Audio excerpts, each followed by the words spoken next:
O Bobadilha já deve ser integrado à atividade nesta manhã, desta quinta-feira, né? Atividade desta quinta-feira. Então, Bobadilha, que jogou pelo Paraguai nas eliminatórias, deve já estar hoje. O Ferrarese só deve treinar amanhã, na sexta-feira. Ferrarese que defendeu a Venezuela. E o Lucas, aí é que tá. A gente esperando alguma definição sobre o Lucas e tivemos informações importantes com relação ao camisa 7 do São Paulo.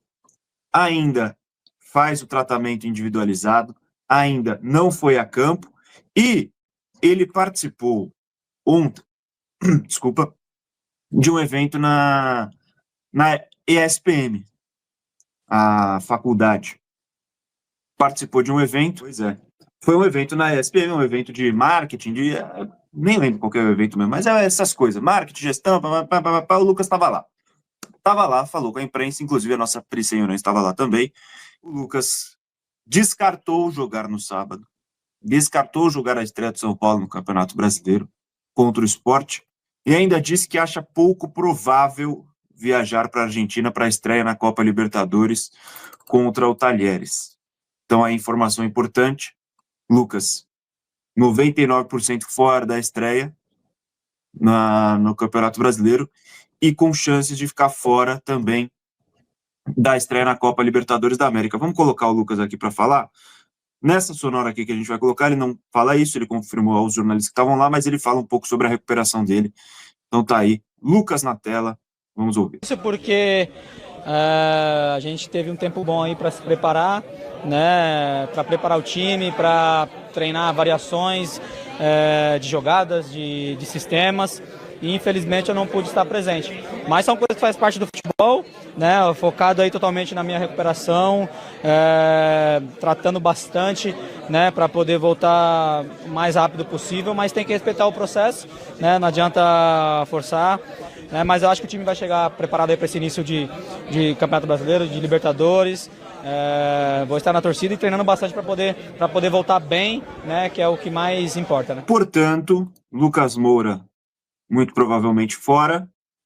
E a gente já começa, há poucos dias da estreia, a gente já começa a ter uma ideia do time que deve ir a campo. Se a gente pega como base as formações usadas no jogo treino contra o São Bernardo, aquele no estádio do Morumbi, a gente começa a ter uma ideia de que talvez Zubeldia volte a usar uma linha de 4 defensores, diferentemente do que foi a reta final do Campeonato Paulista.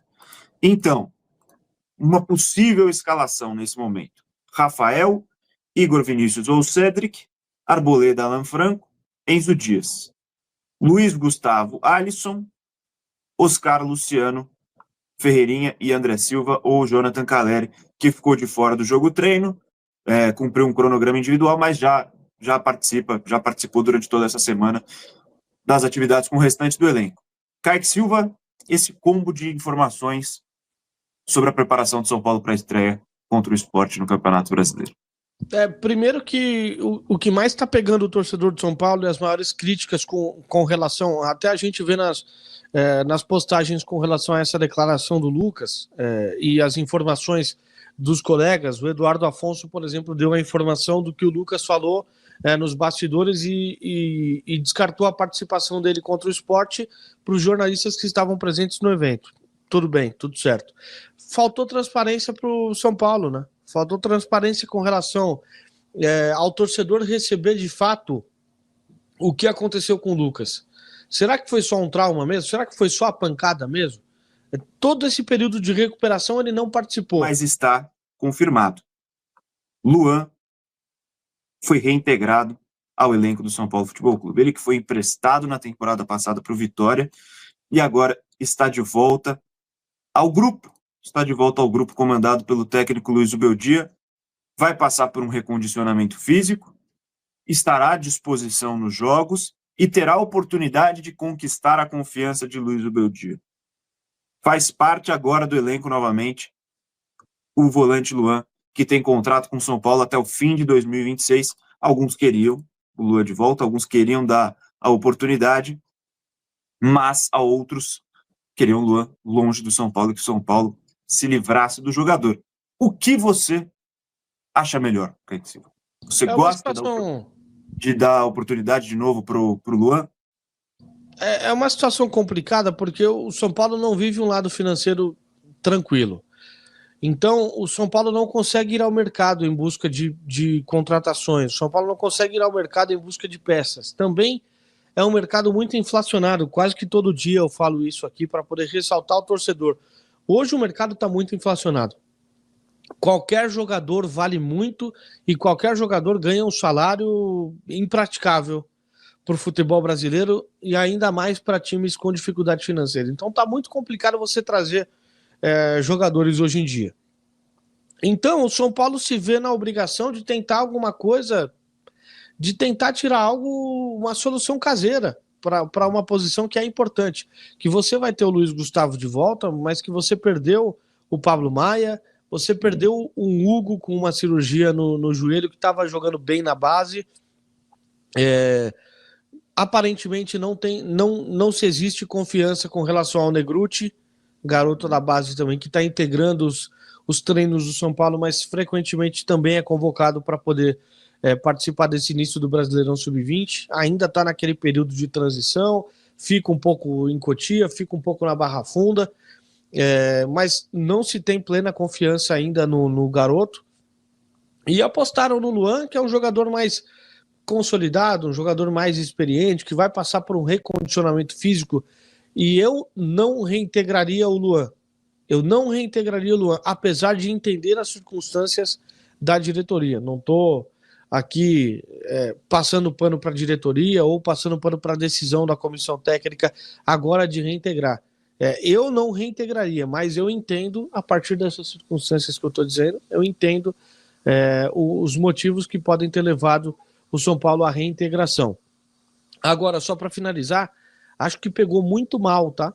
Acho que pegou muito mal e não sei se tem a ver, mas acho que pegou muito mal aquela declaração do Zubeldia no ano passado, demonstrando que ele não conhecia sequer quem era o Luan que estava treinando separado no elenco do São Paulo. E aí não sei se por conta disso passou a ter uma reclamação formal por parte do staff do jogador, e aí o São Paulo pensou duas vezes em, de repente, dar oportunidade para que o Zubeldia conheça o jogador, ou para que as coisas fiquem um pouco mais tranquilas, colocar panos quentes na situação, mas que não pegou bem, que não foi positivo até para o próprio Zubeldia ele falar que não conhecia o Luan. Isso é verdade. Agora mudar de assunto e falar sobre o São Paulo, mais especificamente de Dorival Júnior. Técnico muito ameaçado de demissão, pode ser dispensado nessa sexta-feira e já dá para dizer que ele virou um fantasma para Luiz Zubeldia. Dezenas, centenas, milhares de torcedores do São Paulo nas redes sociais já se manifestaram a favor da troca. Sai Zubeldia, entra Dorival Júnior, mas calma. São Paulo não fez contato com o Dorival e nem o fará se o Dorival cair nessa sexta-feira. A decisão do Departamento de Futebol, em conjunto com o presidente Júlio Casares, é de permanecer com o Zubeldia, pelo menos até uma próxima crise de resultados. Se o Zubeldia tropeçar no Brasileiro ou na Libertadores, e por tropeçar, uma sequência de tropeços, 2, 3 jogos sem vitória, aí sim o nome do Zubeldia passará a correr risco e o Dorival será uma lembrança. Técnico que deixou o São Paulo para dirigir a seleção brasileira na virada de 2023 para 2024 em alta, com o título da Copa do Brasil. Até por isso, todo mundo adora o Dorival, tanto no centro de treinamento quanto no Morumbi. Nas redes sociais, o nome do Dorival é unanimidade. O presidente Júlio Casares entende que o Zubeldia merece uma sequência de trabalho e está descartada a demissão caso o Dorival caia de forma imediata na seleção brasileira. Vai haver a necessidade de uma sequência de resultados ruins para que o Zubeldia seja dispensado. E essa saída do Dorival pode acabar gerando uma bola de neve no futebol brasileiro. É que além de ser um fantasma para o Zubeldia, o cargo do Dorival também se torna uma ameaça para o Palmeiras. O Abel Ferreira é um dos cotados. Felipe Luiz da mesma maneira no Flamengo. Embora a gente já tenha contado de forma definitiva que o nome dos sonhos da CBF hoje é o de Carlo Ancelotti. Técnico italiano que dirige o Real Madrid, voltou a ser contactado, mas, como da outra vez, o Ancelotti condicionou sua ida para a seleção brasileira ao fim da atual temporada. A temporada só termina para o Real Madrid depois do Super Mundial de Clubes, que termina em julho.